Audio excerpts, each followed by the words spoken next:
Hi, how are you doing? You ready to learn about the tree ring pour? This is another simpler, classic technique that you will probably find yourself using time and time again. So I got my sticks. I'm reusing the ones from my last one. Got my Dixie cups. I do need a plastic 5-ounce cup. And for this one, I thought we'd try some different colors. Ocean Breeze. And if you remember, I'm just going to pour it in until the bottom of that print line.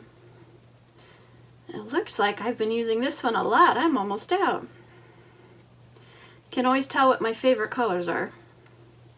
This one is a nice green, teal, fun color. And then a navy. Woo! Some do pour out quick. And then vanilla. And the vanilla is a soft, not like off-white, maybe a bone color. It's another one I enjoy using because it's just not a bright white. Now I'm going to fill the cup about halfway with the pouring medium. Gonna put our sticks in. Clean up my mess. Let's start mixing. And we want to do about the same consistency as the flip cup, where it's the consistency of warm honey. You want to scrape the sides and the bottom. And you're going to get nice steady stream when you lift it. It's going to mound a tiny bit on the surface. And let's see if we can get this one mixed to that same consistency or close.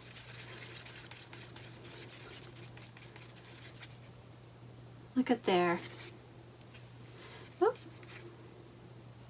And double check for the dried paint if you're using containers you've used before. Then dried paint will just look like little clumps.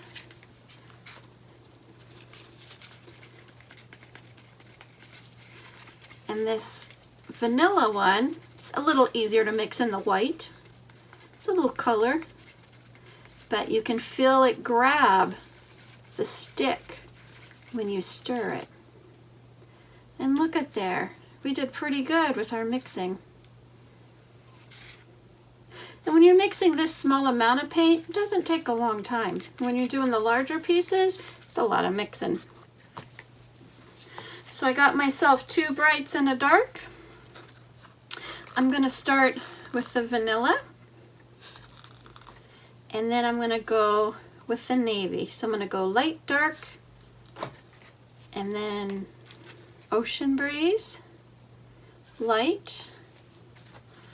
We're going to do a little dark, little light. Actually, I might do light, dark. Mix it up. Have fun.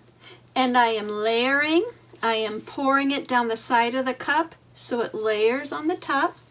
Can you see the side? It's hard to show you the side because I can't tip it. When we pour it, you should be able to see it. And see how it's just sitting on the top?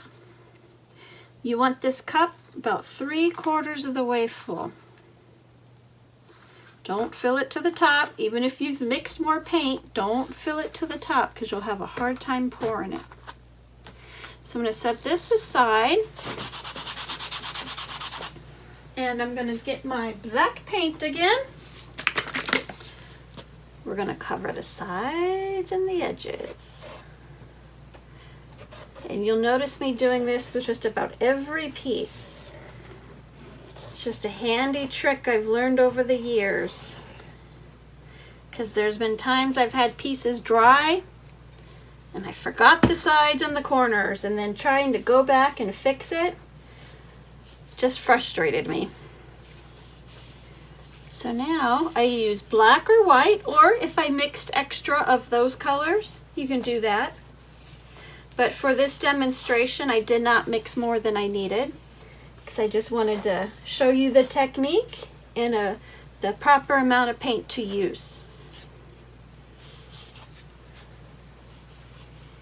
Okay, grab me a napkin real quick, put it up here.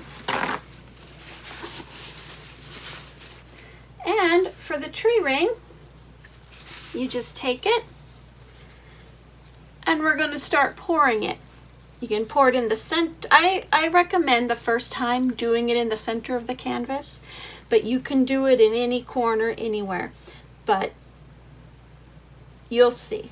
Let's start pouring and make small, teeny tiny circles in one direction. Be careful, don't go too much movement or you're going to mix the colors before they even hit.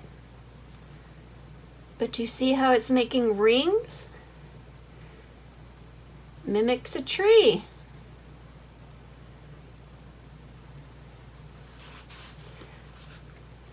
And you can stay consistent with your pours.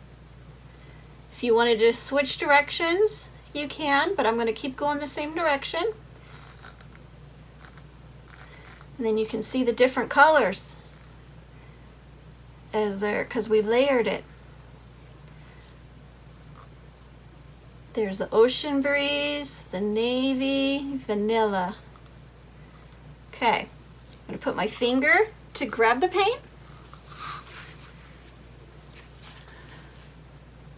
Pretty awesome. I did not add silicone because the goal of this is not to get cells. Cells will happen naturally because as you mix the paint, you're creating air bubbles. Air bubbles is what pushes the paint around as well as silicone. So any cells that do happen in here, it's okay. Kind of gives it a little extra pizzazz. You can see they're all starting to form. So I'm not going to torch it. I'm going to start tilting it right now. And this is another tilt slowly. So you don't lose the design. And you can tilt as little or as much as you want. If you wanted to leave it there, fill it in with black, that's great. You can come this way to the corner. Anything on the edge, just plan on losing.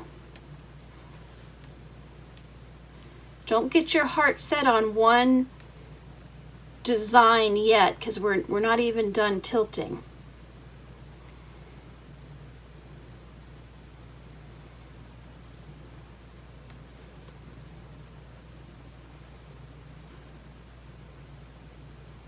And see how I did not go back to the center? So my center circle is no longer circle.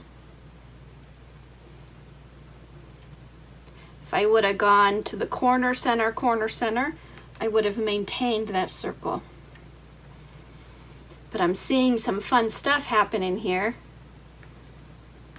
I'm really okay.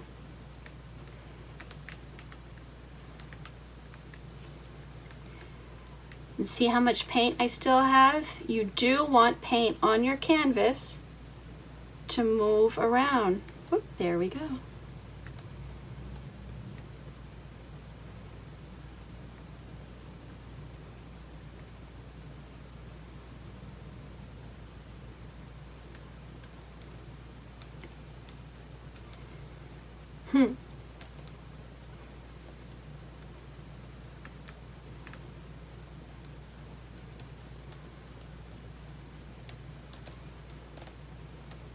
Look how much fun this is.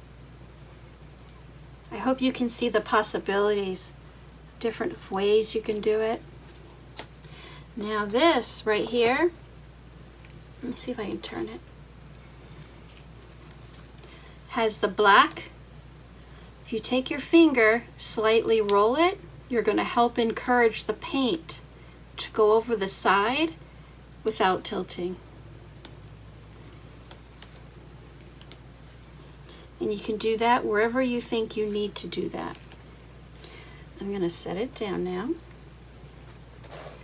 These black corners are fine. If you wanted to pick up paint off the table, roll it on to the corner, cover it. It's your choice.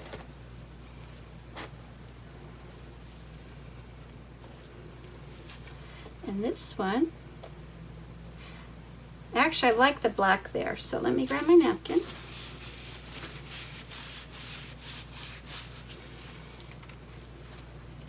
And I'm gonna just fill it in with the black. A little bit more, so it's a little more prominent because I only did a light coverage right there.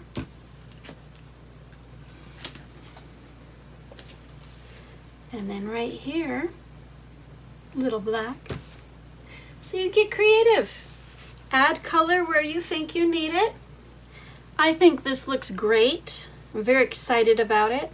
So I'm gonna let this dry and we will catch you in the next video. Bye.